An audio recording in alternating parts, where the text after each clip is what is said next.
Muy buenos días, iglesia, muy buenos días, familia, muy buenos días, amigos que nos visitan. Que el Dios de toda gracia que nos llamó a su gloria eterna, los perfeccione, los afirme, fortalezca y establezca. A Él sea la gloria por los siglos de los siglos. Hoy estamos llegando al final de nuestra serie que hemos titulado La Iglesia Gloriosa, basada en nuestro estudio de la carta del apóstol Pablo a la iglesia que se encontraba en la ciudad de Éfeso.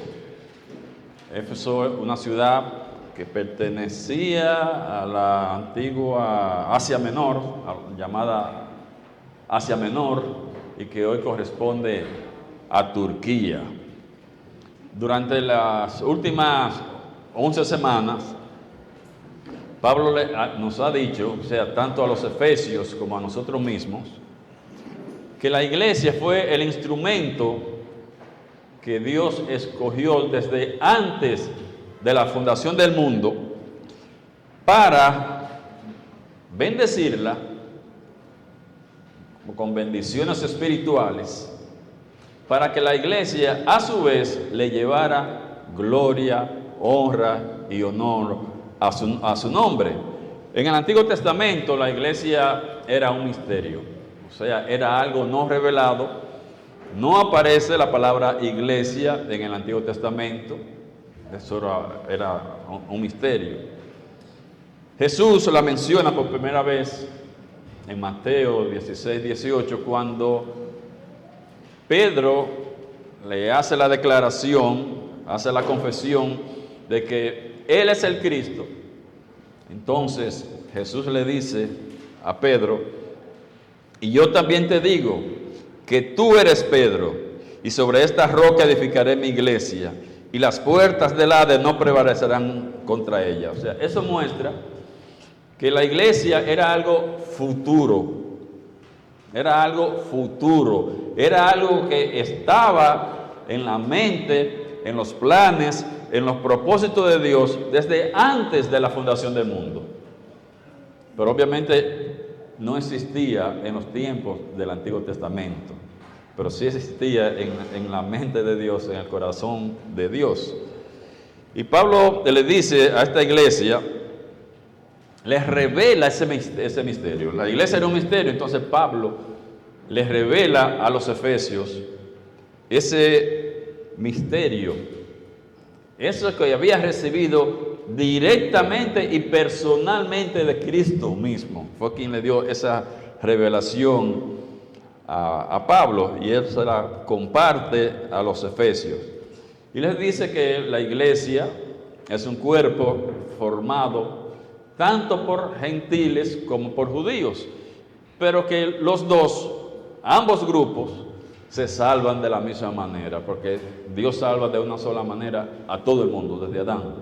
Todos somos salvos de la misma manera.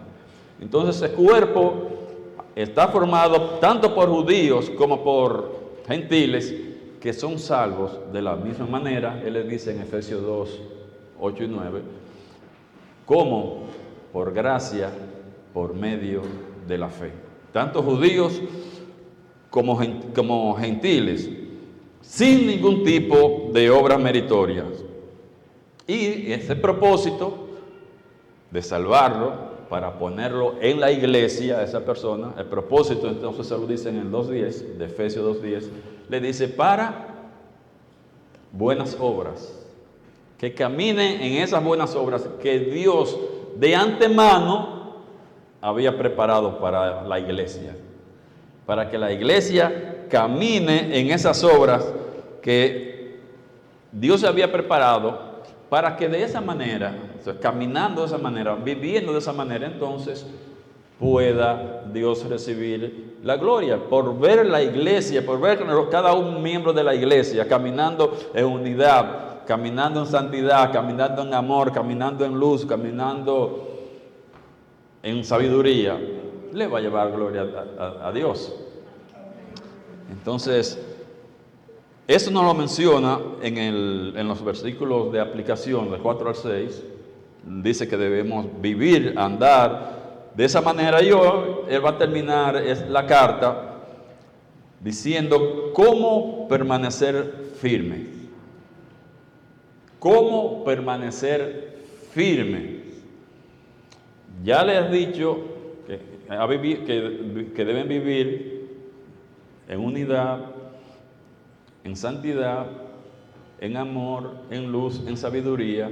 Ahora nos va a decir cómo preservar esto, cómo seguir viviendo de esta manera, cómo mantenerse firme, cómo seguir viviendo así, o sea, preservar eso que ya tanto Cristo como la iglesia han logrado, cómo mantenernos firmes con esto, siguiendo así, porque viviendo así ya le estamos llevando gloria a Dios.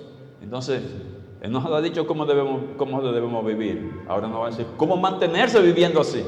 Cómo lograr preservar eso que ya hemos logrado. Por eso he titulado este mensaje, cómo permanecer firmes.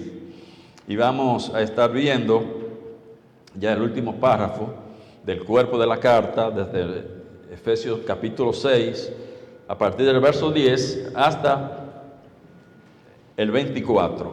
Hasta el 24.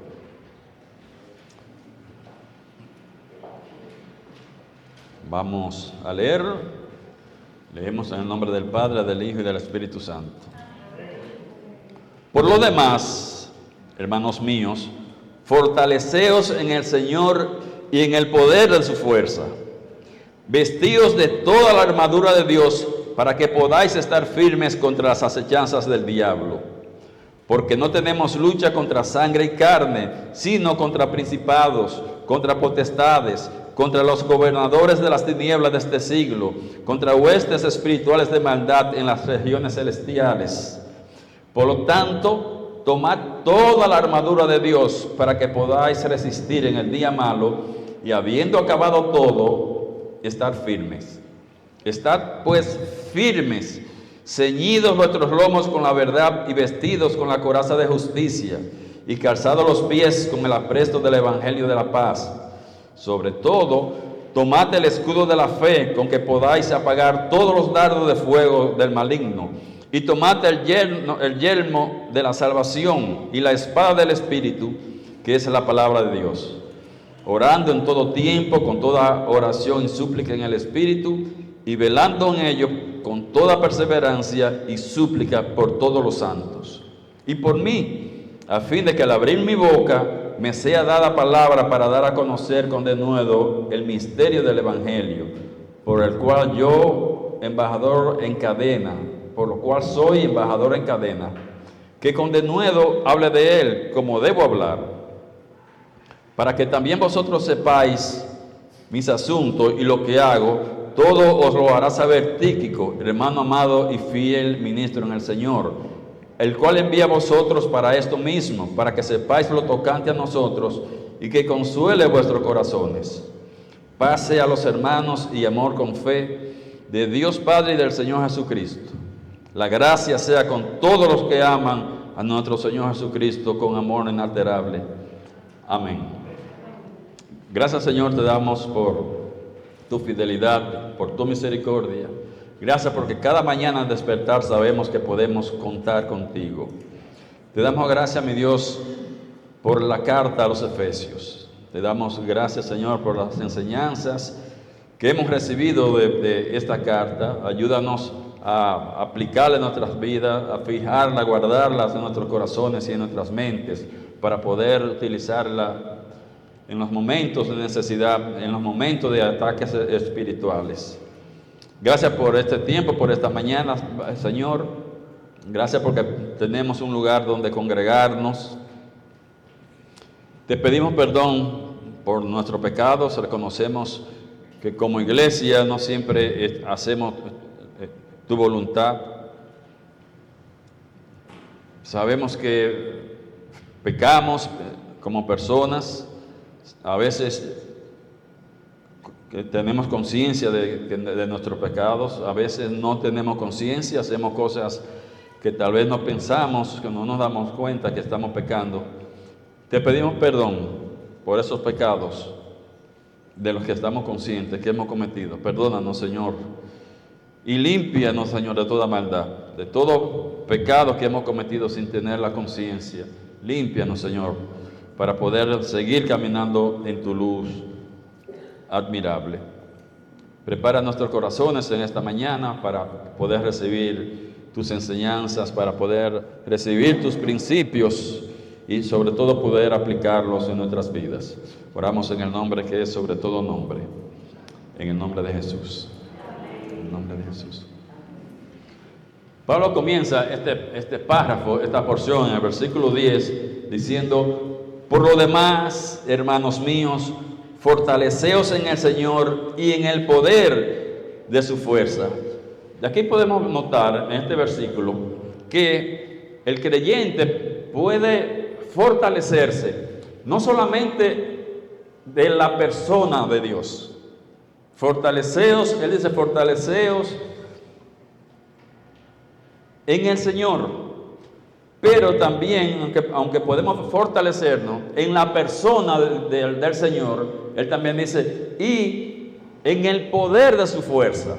O sea, nos está diciendo, podemos fortalecernos con la persona, pero también con los recursos que Él pone a nuestra disposición, que Dios pone a disposición de los creyentes para que se mantengan firmes, para que se mantengan caminando de la manera como Él nos dijo que debemos caminar, para nosotros poder ser esa iglesia gloriosa, esa iglesia sin mancha, ni arruga, ni cosa semejante.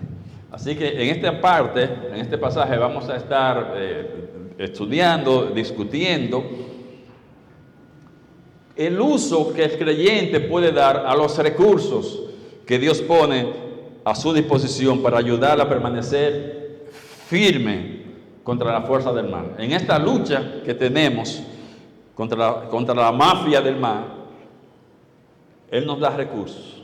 Ahora, ¿cómo nosotros vamos a utilizar esos recursos? ¿Cómo debemos utilizarlos? Y de eso que vamos a estar viendo en esta mañana. Los creyentes, como Él dice, fortaleceos en el Señor, porque los creyentes no podemos depender en nuestro propio poder. No podemos descansar en nuestro propio poder. ¿Por qué? Porque a la hora de la verdad, a la hora de que nos encontremos en una lucha espiritual, nosotros no tenemos absolutamente ningún poder.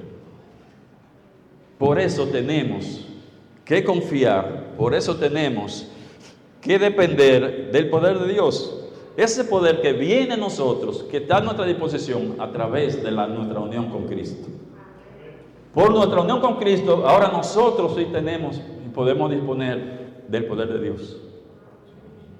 Pero nosotros, confiando en nuestro poder, no podemos, porque Satanás tiene más poder que nosotros y tiene mucho más tiempo utilizando esos trucos. Si nos enfrentamos o queremos echar esa lucha con nuestros propios recursos, vamos a perder.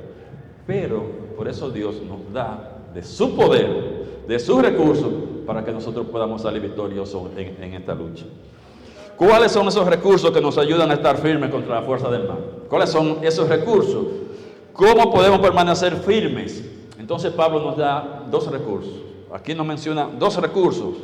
El primer recurso es toda la armadura de Dios. El primer recurso para poder mantenernos firmes, seguir caminando en unidad, seguir caminando en santidad, en amor, en luz, en sabiduría. Para mantener eso que ya hemos logrado, entonces Dios nos está dando como recursos, de sus recursos, toda la armadura de Dios. Dice el verso 11, vestidos de toda la armadura de Dios para que podáis estar firmes contra las acechanzas del diablo. Subraye toda, ahí en su Biblia subraye toda la armadura. Toda la armadura, porque es toda y firme. Fíjese que 3 veces en el pasaje él utiliza la expresión estar firmes.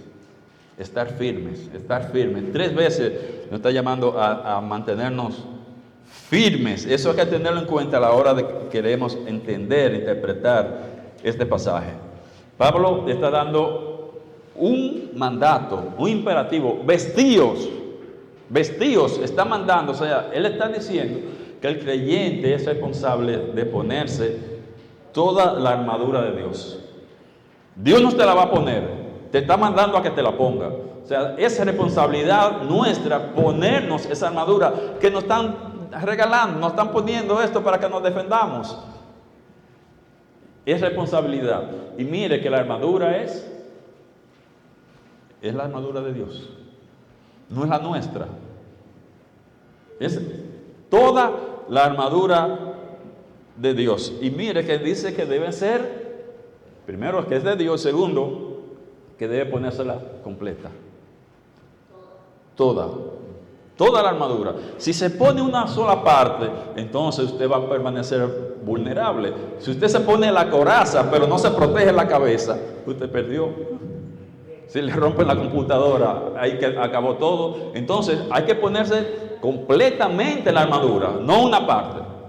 Y la armadura es de Dios. ¿Por qué tenemos que ponernos la armadura? ¿Por qué necesitamos esa armadura de Dios? ¿Por qué debemos usarla, ponerla completa? Porque tenemos una lucha espiritual, o estamos en medio de una lucha espiritual. Los versos 12 y 13 dicen la razón por qué debemos ponernos toda la armadura. Ahí está la razón. Porque es la razón. ¿Por qué tenemos que ponernos toda la armadura? Porque no tenemos lucha contra sangre y carne, o sea, contra un ser humano. La lucha, dice, no es contra carne y sangre, o sea, no es contra un ser humano, sino contra principados, contra potestades, contra los gobernadores de las tinieblas de este siglo, contra huestes espirituales de maldad en las regiones celestes. Por tanto, tomad toda la armadura de Dios para que podáis resistir en el día malo, y habiendo acabado todo, de nuevo dice, estar firme. 3 veces. Es el llamado a mantenernos firmes. Entonces, ¿cuál es el propósito de ponernos la armadura? Busque el para allá. ¿Para qué nos ponemos la armadura? Para poder mantenernos firmes. Para eso debemos ponernos la armadura, para poder estar firmes. Fíjense que no está diciendo que esa armadura es para que nosotros vayamos a atacar. Es una armadura, la armadura es defensiva. Todas las armas, como vamos a ver una a una, de la armadura es defensiva. O sea que los creyentes no estamos llamados a ir a atacar a Satanás. No estamos siendo llamados a que nosotros avancemos contra él. Lo que se nos pide es que estemos firmes, que nos mantengamos firmes. O sea, salvaguardar ese territorio que ya hemos ganado. Salvaguardar esto que tenemos, esa manera como hemos vivido, como dice que debemos vivir ahora. Vamos a guardar esto, vamos a mantenernos firmes ahí, haciendo esto, porque viviendo de esa manera le vamos a llevar gloria y honra a Dios. O sea que vamos a proteger eso usando los recursos que Dios pone a nuestra disposición. Obviamente dice que la lucha no es física. Está usando una metáfora cuando dice contra sangre y carne. Está diciendo, no es contra seres humanos la lucha. O sea, es una lucha espiritual contra esa mafia espiritual que tiene su esfera de acción en las regiones celestes. O sea, Satanás todavía está en el cielo. Satanás todavía tiene acceso al cielo. Recuerden con Job. Hasta él va a estar en el cielo. Él va a tener acceso al cielo hasta la segunda mitad de la tribulación, cuando él va a ser tirado, lanzado a la tierra, pero todavía tiene acceso al cielo y tener esa esfera celestial como lugar de lucha, hasta tanto que él sea lanzado a la tierra. Entonces, esto está diciendo que cuando un creyente termina de ponerse toda la armadura, mira cómo dice, y habiendo acabado todo, o sea, después de tomar toda la armadura y ponerte toda la armadura, después de tú haber terminado de ponértela completa, ¿qué va a pasar? Va a estar firme. Cuando termines de ponértela por completo, eso te va a permitir mantenerte firme. ¿Cómo yo me pongo esa armadura? ¿Cómo me pongo esa armadura de Dios? Él nos va a dar ahora 6 piezas, va a mencionar 6 piezas de la armadura de Dios, que realmente son 6 pasos. Son 6 pasos que debemos dar, que debemos vivir para nosotros ponernos esa armadura, para nosotros poder mantenernos firmes. Nos va a dar 6 pasos y va a utilizar la metáfora de una armadura, porque recuerden, Pablo estaba preso en Roma, está encadenado ahí con soldados, hay una guardia vigilando a Pablo a las 24 horas. Entonces él está viendo un soldado romano, y él se inspira, vamos a decir, en el soldado para ver cómo está vestido, esa armadura que tiene el soldado, y es una metáfora ahora para poner esa armadura de una manera, vamos a decir, simbólica o espiritual para el creyente. Entonces dice, la primera parte de la armadura,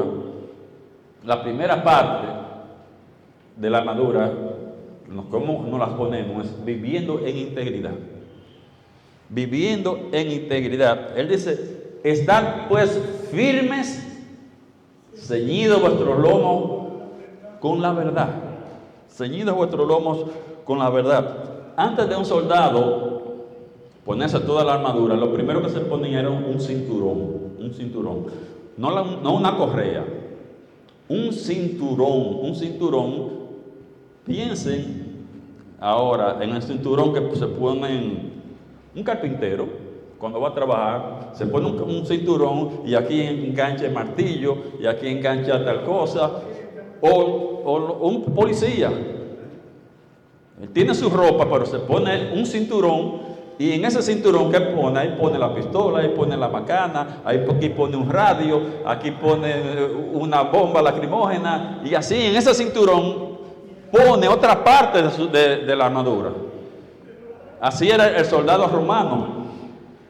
Lo primero que debe ponerse era el cinturón de la verdad, y de ahí se podía colgar, poner otras cosas. Sin el cinturón de la integridad, de la verdad, sin ese cinturón, todo se cae.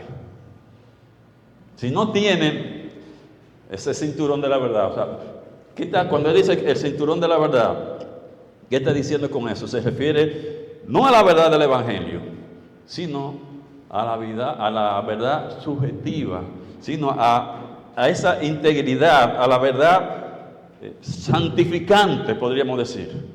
Esa vida que debe tener, de integridad que debe tener todo creyente. Ese cinturón entonces le daba facilidad al soldado tenía facilidad de movimiento, tenía de cambiar ese cinturón. Le daba esa facilidad de movimiento, de libertad. Y asimismo, nosotros vivir en integridad, nosotros vivir con la verdad, eso también nos va a dar a nosotros, nos va a servir para tener paz con Dios, con los demás y con uno mismo. Nos va a dar esa libertad. Así como el soldado tenía esa libertad de movimiento, así también a nosotros vivir con la verdad, vivir en integridad, nos va a dar igualmente esa libertad de vivir con nosotros mismos, con Dios y con nosotros otros creyentes. Dice Proverbios 19, ese es mi versículo favorito. Proverbios 19 es mi versículo favorito. Algunos piensan que Primera de Juan 5:10, no es, esa no es. Es mi versículo favorito. El que camina en integridad anda confiado, que camina con la verdad. Pero el que pervierte sus caminos se va a descubrir, se va a saber. Usted piensa, sí, se va a saber, será quebrantado. Entonces, lo primero el cinturón de la verdad, vivir con integridad. Una persona, un cristiano, un líder que no tenga integridad, que no vive en integridad, será quebrantado, se va a saber. Todo lo demás cae por su propio peso. Aunque quiera decir, aunque quiera presumir, aunque esté predicando, aunque esté, si es un hipócrita, todo eso que esté diciendo no tiene ningún valor. Mira quién está hablando, mira quién lo dice. Hay que andar, vivir con ese cinturón. La segunda pieza es practicando la justicia. Ese es el segundo paso, esa es la segunda parte de la armadura, practicar la justicia. Cuando estamos practicando la justicia, estamos vistiéndonos con la coraza de justicia. Cuando estamos caminando, practicando la justicia, dice el verso 14, ve, vestido con la coraza de justicia. Aquí no se está refiriendo a la justificación que se obtiene solamente por la fe en Cristo, por la fe en la promesa de vida eterna, gratuita, que Cristo le ofrece al perdido, sino se está hablando de la justicia justificante, de la justicia santificante, la justicia que nos hace vivir en santidad, esa justicia que solamente Dios tiene, esa justicia absoluta que solo Dios tiene, que Él es justo en todos sus caminos. Pues cuando nosotros imitamos a Dios en esto, viviendo en la justicia de Dios, eso es como una coraza. La coraza era una pechera, era lo que cubría el pecho, el tórax. Aquí hay órganos vitales, aquí está el corazón. Entonces cuando el soldado se pone esta coraza, está protegiendo ¿qué? Protegiendo el corazón. Igualmente cuando nosotros vivimos haciendo la justicia, entonces eso va a proteger al creyente, el corazón del creyente contra los ataques del diablo. Vivir en santidad, vivir practicando la justicia, haciendo lo que es correcto, aunque no sea popular, aunque parece que no tiene sentido, aunque no nos guste, nosotros vamos a hacer lo que Dios diga. Eso va a proteger nuestro corazón. La tercera parte, tercer paso o la tercera parte de la armadura es viviendo todo el Evangelio, viviendo el Evangelio completo. Dice el verso 15, y calzado los pies con el apresto del Evangelio de la paz. Aquí tampoco está diciendo, no nos está mandando a evangelizar, no nos está diciendo que debemos extender el Evangelio, a eso no es que nos está mandando, calzar los pies con el apresto del Evangelio, no nos está mandando a nosotros a avanzar, porque aquí es lo que nos está mandando, a permanecer firmes. ¿Para qué nos vamos a poner la armadura? Para estar firmes. Entonces, cuando dice que nos pongamos el apresto del Evangelio, no nos está diciendo, tienen que salir a evangelizar. Eso no es. No estoy diciendo que ya nosotros no debemos evangelizar. Hay que evangelizar, sobre todo el evangelismo personal, no en campaña, sino el evangelismo personal. Pero no es de esto que le está hablando, de que vayan a evangelizar. No. Cuando él dice, al apresto del Evangelio de la paz, no está diciendo que debemos salir a evangelizar, sino que debemos vivir todo el Evangelio, no solamente el plan de salvación. Lo que ocurre es que nosotros generalmente, cuando nos hablan del Evangelio, estamos pensamos inmediatamente en el plan de salvación. Eso es parte del Evangelio. Eso podríamos decir la punta de lanza del Evangelio, pero eso no es todo el Evangelio. Todo lo que dice la Biblia es Evangelio. Todo esto es Evangelio. Entonces no solamente podemos vivir porque ya somos salvos, ya es suficiente. Ya yo soy salvo, ya yo tengo vida eterna. Tienes que vivir todo el Evangelio, ponerte el Evangelio de la paz, el Evangelio de la paz, el Evangelio que nos va a decir cómo vivimos en justicia, no va a decir el Evangelio completo. Por eso Pablo le escribe a los romanos, y él le dice que en capítulo 1 y verso 15, Pablo le dice a los romanos, 1:15, así que en cuanto a mí, pronto estoy a anunciaros el Evangelio también a vosotros que estáis en Roma. ¿Cómo es esto? Pero los romanos no eran creyentes. Los romanos no eran cristianos. ¿Y cómo Pablo dice que ahora que lo va a evangelizar? ¿Cómo Pablo dice ahora que él le va a llevar el Evangelio, que quiere compartir el Evangelio con ellos? Pero ellos son creyentes, y ellos han sido evangelizados, ellos están evangelizando. Y Pablo dice, yo quiero compartir con ustedes el Evangelio. Porque el Evangelio no es solamente el plan de salvación. El Evangelio también contiene esa justicia santificante, que nos ayuda a vivir en santidad, que nos hace vivir en santidad. Entonces, ¿a qué Pablo se refería? A compartir ese mensaje de santificación. A compartir ese mensaje de santificación, de esa justicia que contiene el Evangelio, el Evangelio completo, por eso él sigue diciendo en el verso 17, porque en el Evangelio, vean que el Evangelio no es solamente el plan de salvación, porque en el Evangelio la justicia de Dios se revela por fe y para vivir por fe.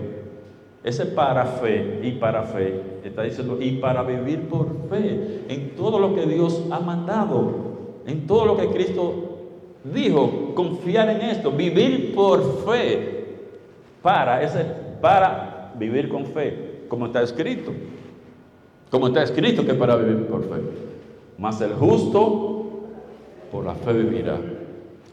El justo por la fe vivirá. No está diciendo que somos justificados por fe, lo cual es cierto, es verdad. Pero eso no es lo que está diciendo. Él está diciendo que el justo, o sea, la persona que ya ha sido justificada, tiene que vivir por fe. Él está citando a Habacuc 2:4. Habacuc no está hablando de vida eterna, de salvación. Habacuc está hablando de confianza en Dios, de cómo confiar en Dios. Entonces Pablo ahí está citando a Habacuc, de que el justo, o sea, ya la persona que ha sido justificada, tiene que vivir por fe. O sea, vivir todo el Evangelio. Ese creyente entonces, que está viviendo ese Evangelio completo, tiene paz, va a tener paz con Dios y con nosotros creyentes. Por eso es el Evangelio de la paz. Porque tú vas a vivir, o vamos a vivir en paz con Dios y con nosotros creyentes. Esto te va a ayudar a mantenerte firme.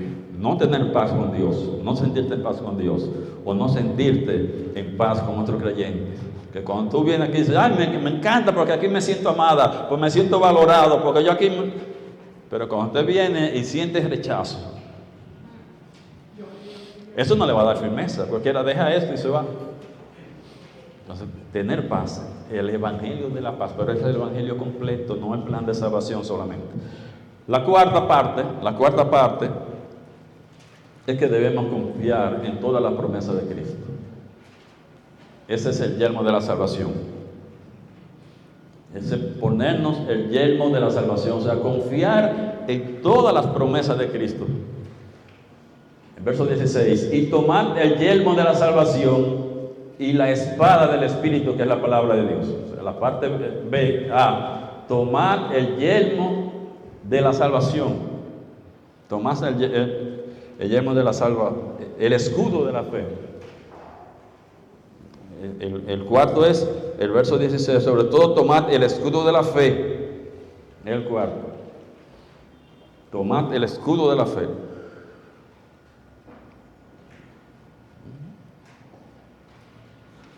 El escudo era esa parte de la armadura, del atuendo del soldado, tenía la función de absorber las flechas encendidas. No sé si ustedes han visto en películas que algunas flechas la encienden y la disparan encendida. Entonces, eso era la función que tenía el escudo, de tener, cuando le lanzaba a un soldado, le lanzaba una flecha encendida, con el escudo la detenía, la paraba. Y mire que ese escudo, el escudo del cristiano es la fe. El escudo del cristiano es la fe. Entonces, ¿cuál es la idea, lo que me está transmitiendo aquí? Que me está diciendo que la fe del cristiano es creer en todo lo que Dios ha dicho o que Él ha prometido. Y eso puede hacer extinguir todos los dardos de fuego que se te dirigen. Cuando tú crees, cuando tú estás creyendo en todo, en todas esas promesas que dijo Jesús, toda su palabra, todo lo que ha prometido, cuando creemos en esto va a extinguir todos los dardos de la fe que se te pueden dirigir. Echar mano de esa promesa, cuando estemos en medio de esa lucha, entonces echar mano de esa promesa de Cristo. Dios ha prometido que Él va a luchar por nosotros. Dice la palabra de Dios. Él ha dicho que la guerra es de Él. Él luchará por nosotros.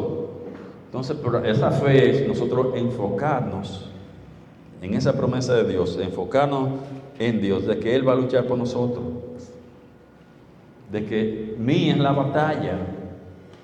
Él dijo en Isaías 41:10, Él le dijo a Israel, Israel es su pueblo escogido, Israel, y nosotros, como iglesia también, la iglesia también es su pueblo escogido. Y Él le dijo a Israel, 41:10, no temas porque yo estoy contigo. Confía en eso, para que te mantengas firme. Cree en la promesa de Dios. No temas porque yo estoy contigo. No desmayes porque yo soy tu Dios que te esfuerzo. Siempre te ayudaré, siempre te sustentaré con la diestra de mi justicia. ¿Qué promesa? Para Israel, pero también para nosotros como iglesia. Estamos en una lucha espiritual. Por eso debemos ponernos esta armadura por completa y ponernos el yelmo, el escudo de la fe. El escudo de la fe. El quinto paso es enfocándonos en la seguridad de salvación. Enfoquémonos en la seguridad de la salvación. Ese es el yelmo. El yelmo es un casco como de un motorista, o un ciclista, un casco que se pone. El soldado romano se ponía ese yelmo, eso le protegía la cabeza. Y Pablo le llama al casco del creyente, le dice el yelmo de la salvación.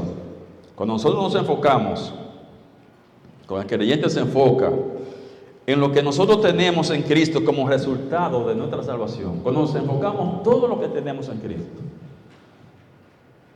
como resultado de nuestra salvación, como resultado de haber puesto nuestra fe en esa promesa de Cristo, esto nos va a proteger de pensar que podemos caer.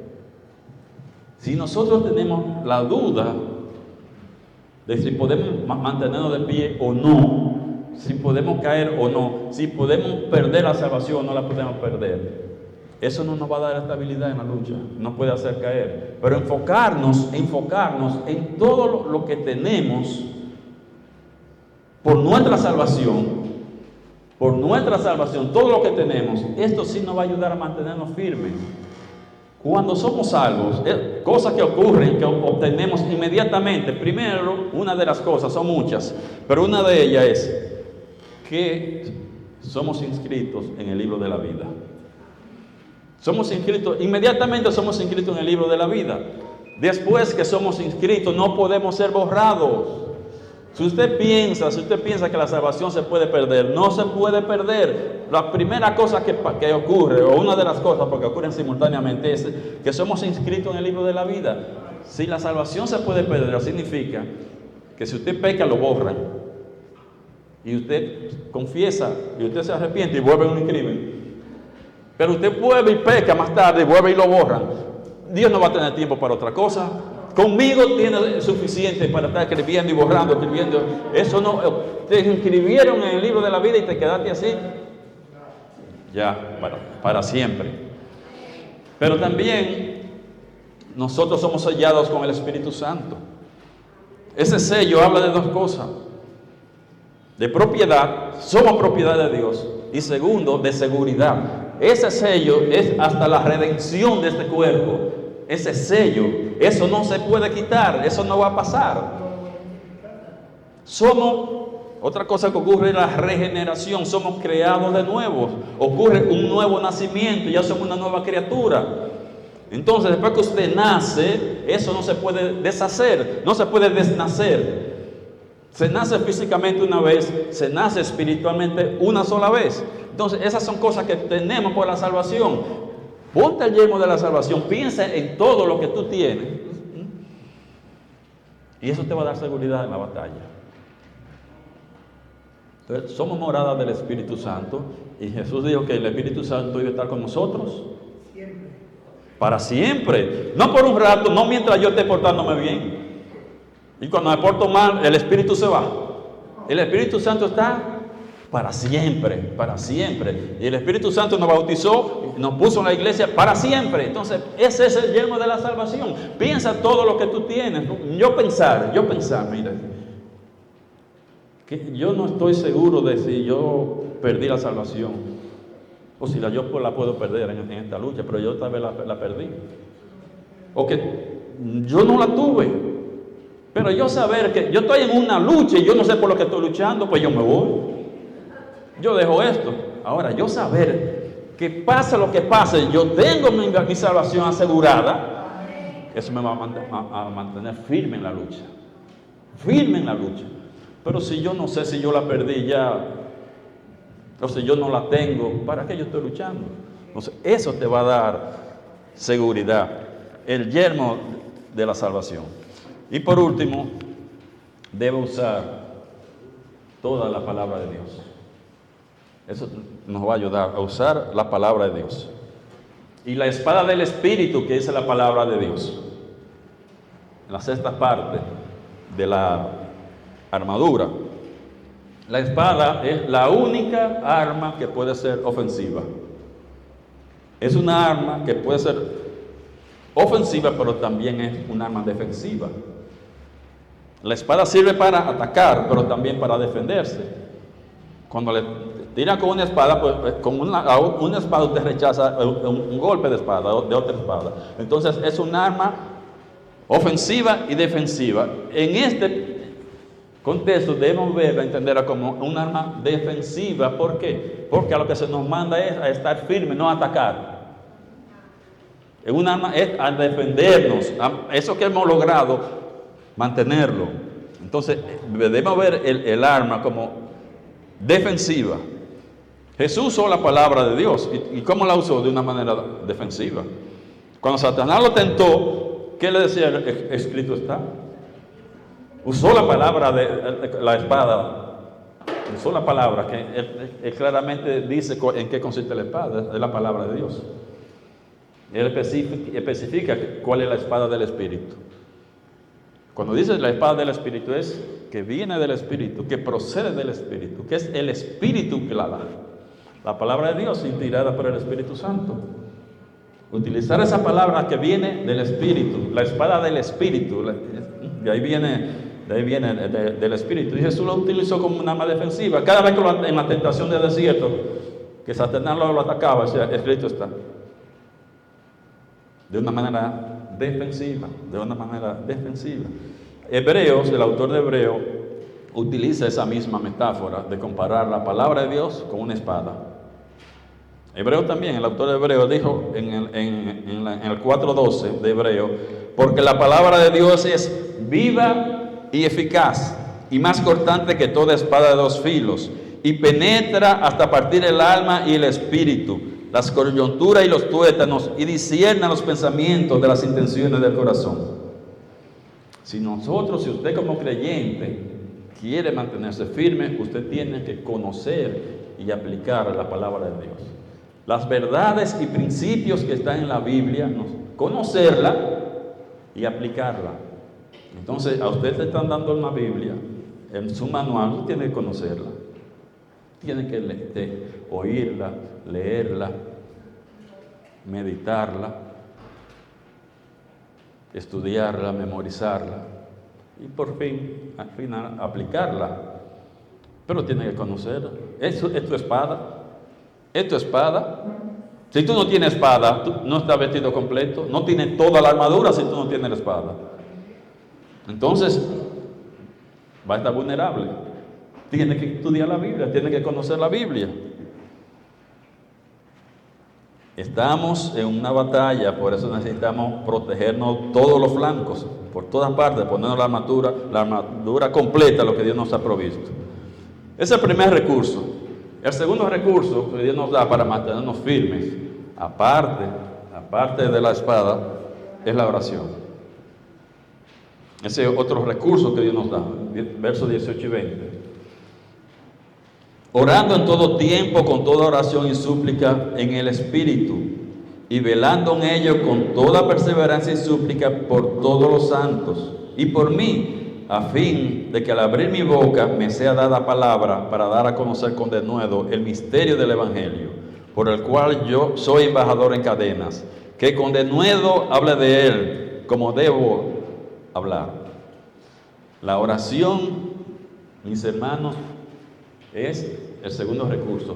No es parte de la armadura. Les repito, la oración no es parte de la armadura, es otro recurso. Es otro recurso. Me dice que me ponga la armadura y luego dice, y orando, sigan orando. También, siempre en toda oración, en todo tiempo, orando en todo tiempo. Es otro recurso. Pero es un recurso crucial. Es un recurso crucial para que los creyentes se mantengan firmes contra las acechanzas del diablo. La oración. Y Pablo dice, deben orar en todo tiempo. No cuando la cosa está mal. Cuando la cosa está bien también hay que orar. En todo tiempo. En las buenas y en las malas. En la salud y en la enfermedad. En la abundancia y en la escasez. En todo tiempo hay que estar orando. ¿Por quién debemos orar? ¿Por quién debemos orar? En primer lugar, él dice que oren por todos los creyentes. Por todos los creyentes. Orando en todo tiempo, con toda oración y súplica en el Espíritu, y velando en ello con toda perseverancia y súplica. ¿Por quién? Por todos los santos. Por todos los santos. Orar por todos los santos. Orar por todos los hermanos, orar en una oración, vamos a decir, colectiva, común. ¿Por qué? Porque la lucha es contra Cristo y contra la iglesia. Esa lucha de Satanás es contra Cristo y contra la iglesia. Entonces hay que orar por la iglesia. En común, en general. Hay que estar orando por todos los santos, por la iglesia. Y en segundo lugar, hay que orar también por creyentes específicos. Pablo dijo que oren por todo el mundo, pero dijo, ¿y por mí? ¿Y por mí? Obviamente era un santo. Era santo, y cuando dice que hay que orar por todos los santos, eso lo incluye a él, porque era un santo. Pero él dice ahora, específicamente, oren por mí. Oren por mí. Pablo le está pidiendo, no solamente oren por todos los santos en general, sino que oren específicamente por mí, que oraran por él. Nosotros debemos orar por la iglesia, por todos los santos, en común, en general. Pero puede haber personas que necesiten, vamos a decir, una oración especial. Oramos por todos, pero tal vez habrá que orar por los líderes, por los cabezas del ministerio, por un hermano que tenga una situación específica. O sea, orar ahora, no una oración común, sino una oración especial, aparte, dirigida por una persona que está en una situación especial. O sea, no cubrimos con una oración por todos los santos, vamos a orar ahora específicamente por eso. Él dice que oren por él, ¿para qué?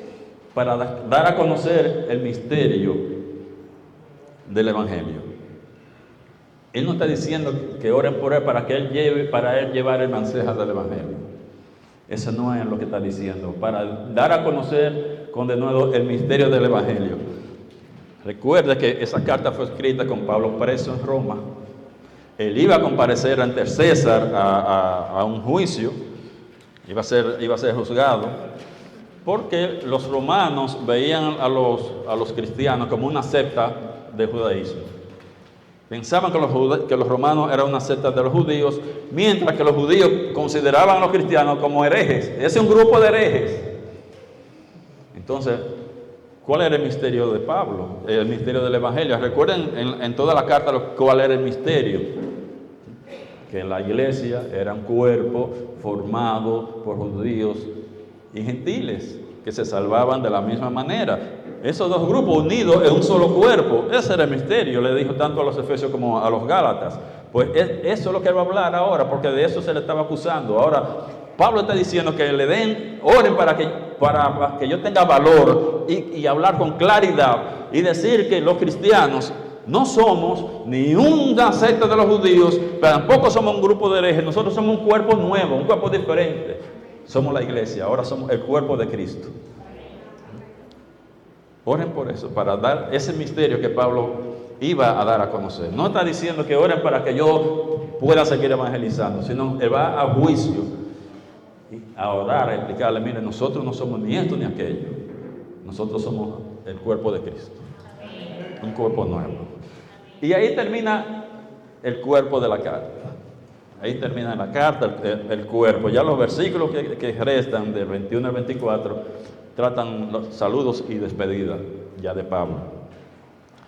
Pablo le escribió a estos creyentes en Éfeso para recordarles lo que ellos eran en Cristo y para que vivieran de acuerdo a su posición en Cristo. Para decirle a los efesios lo que ellos eran y que vivieran de acuerdo a su posición. En los capítulos del 1 al 3, pues nosotros vimos grandes verdades acerca de la identificación de los creyentes con Cristo, y en los de aplicación ya nos dijo cómo nosotros debíamos vivir, viviendo por la palabra de Dios y poniéndonos toda la armadura que Dios pone a nuestra disposición. Es mi deseo, es mi oración por esta iglesia, de que podamos vivir de acuerdo a ese llamado como hijos de Dios, santos y separados para hacer esa iglesia gloriosa que Dios quiere que nosotros seamos, para la alabanza de la gloria de su gracia. Que Dios bendiga su palabra. Vamos a orar. Padre, te damos muchas gracias por la carta a los Efesios. Gracias por este tiempo que nos permitiste. Gracias por el privilegio que me concede de poder trabajar en tu obra. Ayúdanos, Señor, a mantener en nuestros corazones y en nuestras mentes estas enseñanzas que tú nos has dado. En el nombre de Jesús.